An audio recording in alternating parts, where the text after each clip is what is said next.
ceasefire, as we mentioned, is now in effect. So let's go live to Jerusalem. Joining us is Michael Freeman from Israel's Foreign Ministry. Michael, thank you for your time. Is that ceasefire holding? Is it in effect? The ceasefire is now in effect, and it started a few minutes ago. And we hope that the ceasefire holds, and that's certainly what our thoughts are, that this will now hold. And what are the terms of the ceasefire from your perspective? Well, it's an unconditional ceasefire. Our terms are very clear. Hamas needs to stop firing rockets, and it should be clear to everybody that we've stopped this round now, that we had some very clear aims, military aims that we wanted to achieve, and we believe we've achieved those aims, and therefore we've gone into effect with the ceasefire brokered by Egypt. But this is unconditional. But at the same time, if Hamas fire on us again, it should be very, very clear that we will react, that we will not allow any rocket fire whatsoever into Israel. Was there an escalation in violence in the hours immediately before the laying down of arms? Well, in the last few hours, we've seen a number of rockets fired by Hamas into the border communities, into the communities right next to the Gaza border, a significant amount of shelling. But we anticipated that. Hamas always like immediately before a ceasefire to fire a significant number of rockets. And so we warned all of our residents in the area to stay in their bomb shelters, to remain in the bomb shelters regardless. And so for the last few hours, they've all been inside those bomb shelters. And how committed is Israel to making this last?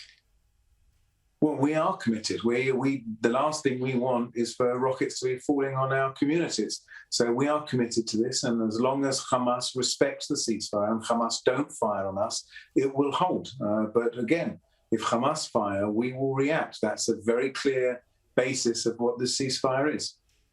What happens now? There's a fair bit of rebuilding that is required in Gaza, and Israel has some civil unrest problems of its own. Well, the civil unrest in Israel has calmed down significantly over the last few days. We've seen wall-to-wall condemnation of the unrest from all Israeli political parties, from the left to the right, to the centre, Jewish parties, Arab parties. Everybody's condemned this unrest, which was carried out by a very, very, very small minority of both Israeli Arabs and Israeli Jews. That's thankfully calmed down, and we'll certainly deal with some of those causes over the next month. And in regards to Gaza, we hope that this will signal the opportunity for Hamas to understand this is a long-term ceasefire, and that we can resume the passage of aid into Gaza that we tried to carry out over the last few days as well, and certainly before that. That's a good point, that Israel does control the border into Gaza. So what will happen now? Will Israel allow the free movement of aid, anything that's required for Gazans? Well, over the last couple of days, we tried to allow aid in even during the conflict. And actually, the cynicism of Hamas and the abuse of their own citizens, at the very moment, twice we tried to allow aid in. At the very time, Hamas fired mortar shells onto the border crossing, killing 2 citizens, injuring a soldier. And on both attempts, we had to abandon. Only a small amount got through because of the Hamas fire.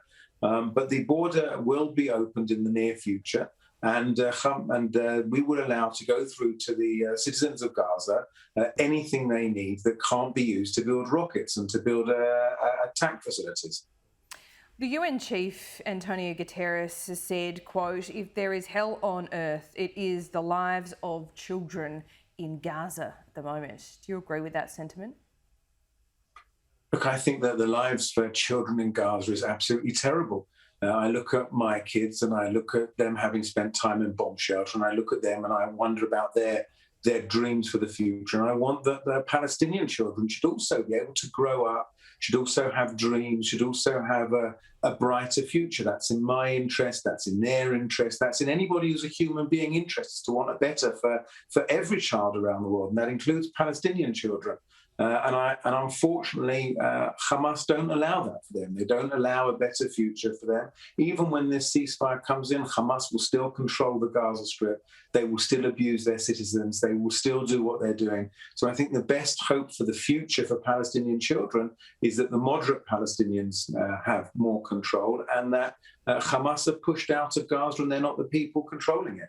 This has been described as an Egypt brokered ceasefire. Is that what has effectively happened here, and why Egypt brokering this?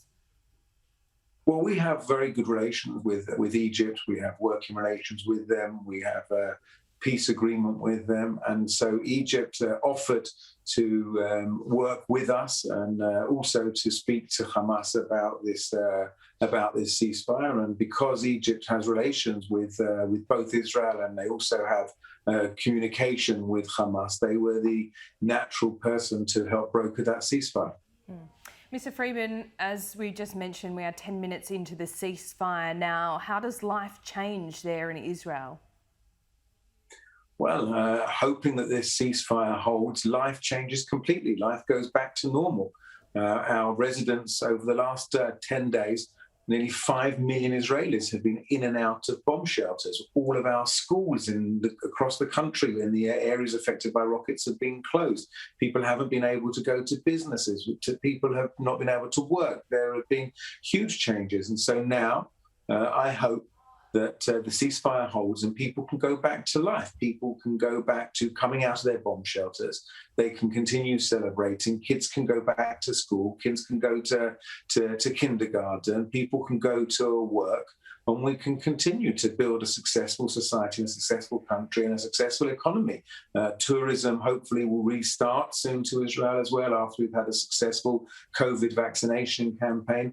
And I also hope that life will get better for the Palestinians. I really do hope that this will be an opportunity for everybody in the region, because only if life is better for everybody will we be able to have a better future and a better society for all.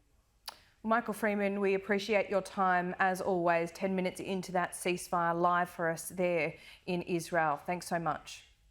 Thank you very much.